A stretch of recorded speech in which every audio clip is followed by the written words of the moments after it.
প্রধানমন্ত্রী আবাস যোজনায় এক রেশন কার্ডে একাধিক আবেদন পাওয়া গেলে শুধু একজন সদস্যই যোগ্য হবেন। একই পরিবারের অন্য কেউ আবেদন করলে সেই আবেদন বাতিল হবে। যারা ইতিমধ্যে প্রাথমিক তালিকায় আছেন কিন্তু যাচাইকরণ করেননি তাদের নাম স্থগিত রাখা হবে। এক পরিবারের এক ঘর, সঠিক নথি না থাকলে আবেদন বাতিল। যারা সময়মতো ভেরিফিকেশন করেন না তাদের নাম ভবিষ্যৎ তালিকা থেকে বাদ দেওয়া হবে। একটি রেশন কার্ডে এক পরিবারকে দেওয়া হবে ঘর। যদি এই রেশন কার্ডে আগের ঘর পেয়ে থাকেন তাহলে জিওটেক বাতিল হবে।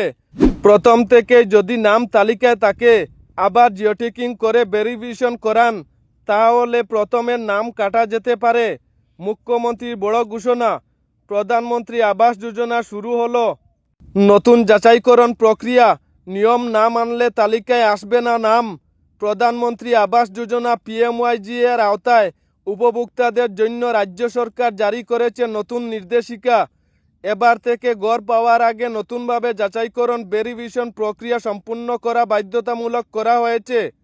সরকারের তরফে স্পষ্ট জানানো হয়েছে যারা নতুন এই যাচাইকরণ প্রক্রিয়া সম্পূর্ণ করবেন না তাদের নাম আর কোনোভাবেই তালিকায় অন্তর্ভুক্ত করা হবে না। নতুন যাচাইকরণে যা যা করতে হবে: জিওটেক ভেরিফিকেশন, আবেদনকারী নিশ্চিত স্থানের অবস্থান জিওটেক টিমের মাধ্যমে যাচাই করতে হবে। এই ধাপ সম্পূর্ণ না হলে নাম তালিকায় উঠবে না।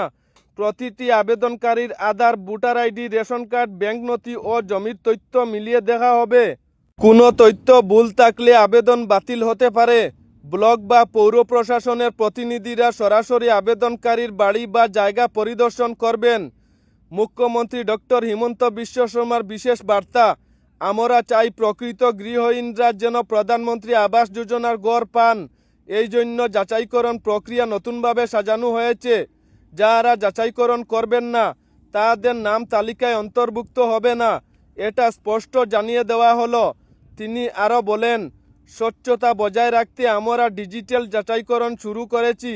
কোনো ভুয়া নাম বা পুনরাবৃত্তি আবেদন যেন তালিকায় না আসে, সেটি আমাদের লক্ষ্য। যাচাইকরণের জন্য প্রয়োজনীয় কাগজপত্র লাগবে: Aadhaar card, voter ID card, bank passbook, account number, ration card, জমির নথি, জব কার্ড, পাসপোর্ট সাইজ ছবি। এইসব নথি ছাড়া যাচাইকরণ সম্পূর্ণ হবে না, আর নামও তালিকায় উঠবে না। প্রশাসনের নির্দেশ, যারা ইতিমধ্যে প্রাথমিক তালিকায় আছেন কিন্তু যাচাইকরণ করেননি তাদের নাম স্থগিত রাখা হবে। জিওটেক দল প্রতিটি এলাকার যাচাইকরণ সম্পূর্ণ না করা পর্যন্ত নতুন কিস্তির অর্থ অ্যাকাউন্টে ঢুকবে না। তথ্য মিলাতে ব্যর্থ হলে আবেদন বাতিল করা হবে। এই নতুন নিয়মের মাধ্যমে প্রকল্পে সম্পূর্ণ স্বচ্ছতা ও ন্যায্য নিশ্চিত করা। কোনো জাল নথি বা পুনরায় আবেদনকারীদের জায়গা না দিয়ে প্রকৃত গৃহহীন মানুষ যেন দ্রুত ঘর পান, সেটি সরকারের লক্ষ্য। যাচাইকরণ না করলে নাম উঠবে না তালিকায়, সরকারের স্পষ্ট বার্তা। নতুন নিয়মে শুরু জিওটেক ভেরিফিকেশন, না করলে হারাবেন সুযোগ। এক পরিবারে এক ঘর, সঠিক নথি না থাকলে আবেদন বাতিল। স্বচ্ছতার পথে প্রধানমন্ত্রী আবাস যোজনা যাচাইকরণ এখন মূল চাবিকাঠি। নতুন ভেরিফিকেশন বাধ্যতামূলক। তালিকায় নাম রাখতে দ্রুত করুন প্রক্রিয়া সম্পূর্ণ। শেষে সরকারের আহ্বান, যাদের আবেদন প্রক্রিয়াধীন তারা যেন অবিলম্বে নতুন যাচাইকরণ সম্পূর্ণ করেন। এখন 22 অক্টোবর পর্যন্ত যাচাইকরণ প্রক্রিয়া বৃদ্ধি করা হয়েছে। এইরকম আরও সুখবর দেখতে আমাদের চ্যানেলটি ফলো করে রাখুন।